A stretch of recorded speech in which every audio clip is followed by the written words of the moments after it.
السلام علیکم ورحمۃ اللہ وبرکاتہ۔ ناظرین، آج ہم ایک ایسے سوال پر بات کریں گے جو بہت سے گھروں میں اختلافات اور غلط فہمی کی وجہ سے بن جاتے ہیں۔ کیا عورت کو شوہر کی ہر بات ماننا ضروری ہے؟ بعض لوگ کہتے ہیں کہ بیوی کو ہر حال میں شوہر کی بات ماننی چاہیے، جبکہ بعض لوگ کہتے ہیں کہ شوہر کی ہر بات ماننا ضروری نہیں۔ آخر اسلام کیا کہتا ہے؟ آج ہم صرف قرآن و حدیث کی روشنی میں اس مسئلے کو سمجھیں گے تاکہ نہ شوہر ظلم کرے اور نہ ہی بیوی اپنے فرائض سے غافل ہو۔ اسلام نے شوہر کو کیا مقام دیا ہے؟ اسلام نے شوہر کو خاندان کا ذمہ دار بنایا ہے۔ اللہ تعالیٰ فرماتے ہیں، مرد عورتوں پر ذمہ دار اور نگران ہیں، کیونکہ اللہ نے ان ایک کو دوسرے پر فضیلت دی ہے، اس لیے کہ وہ اپنے مال خرچ کرتے ہیں۔ اس آیت کا مطلب ہرگز یہ نہیں کہ شوہر اپنی بیوی پر ظلم کرے یا اپنی مرضی مسلط کرے، بلکہ اس کا مطلب یہ ہے کہ شوہر گھر کی ذمہ داری اٹھاتا ہے اور انصاف کے ساتھ قیادت کرتا ہے۔ کیا ہر بات ماننا ضروری ہے؟ اس سوال کا جواب ہے نہیں، ہر بات ماننا ضروری نہیں۔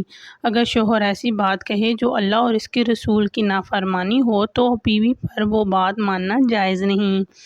رسول اللہ صلی اللہ علیہ وسلم نے فرمایا، کسی مخلوق کی اطاعت خالق کی نافرمانی میں نہیں۔ یعنی اگر شوہر نماز چھوڑنے، جھوٹ بولنے، سودا کرنے، حرام کھانے یا رشوت پر ظلم کرنے کا حکم دے تو ایسی بات ماننا جائز نہیں۔ کن معاملات میں شوہر کی اطاعت ضروری ہے؟ اگر شوہر جائز اور شریعت کے مطابق بات کرے تو بیوی کو اس کا تعاون کرنا چاہیے۔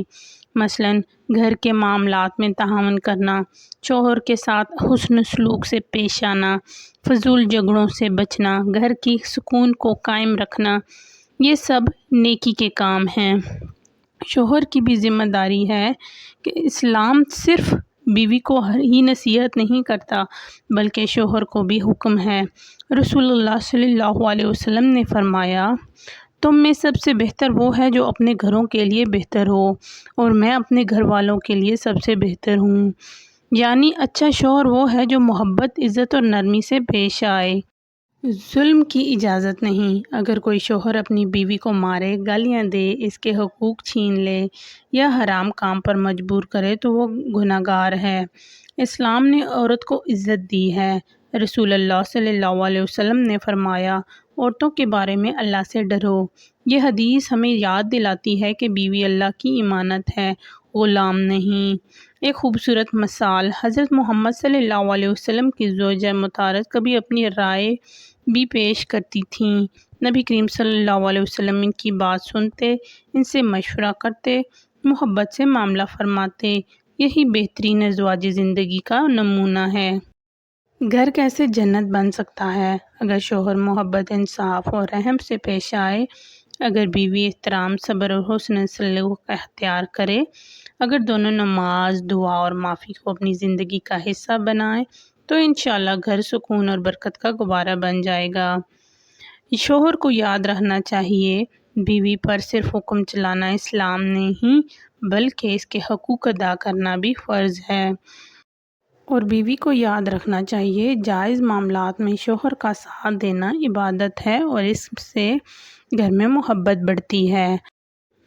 آخر میں یاد رکھیں، اسلام نے نہ شوہر کو ظالم بنایا ہے اور نہ بیوی کو بے اختیار۔ اسلام دونوں کو انصاف، محبت، احترام اور اللہ کی اطاعت کا راستہ دکھایا ہے۔ اللہ تعالیٰ ہم سب کو گھروں میں محبت، سکون اور برکت عطا فرمائے، ہمارے دلوں میں ایک دوسرے کے لیے رحم پیدا فرمائے اور ہمیں قرآن و سنت کے مطابق زندگی گزارنے کی توفیق عطا فرمائے۔ آمین یا رب العالمین۔ اگر آپ کو یہ ویڈیو پسند آئی ہو تو اسے ضرور شیئر کریں تاکہ زیادہ سے زیادہ لوگ صحیح اسلامی تعلیمات پہنچ سکے۔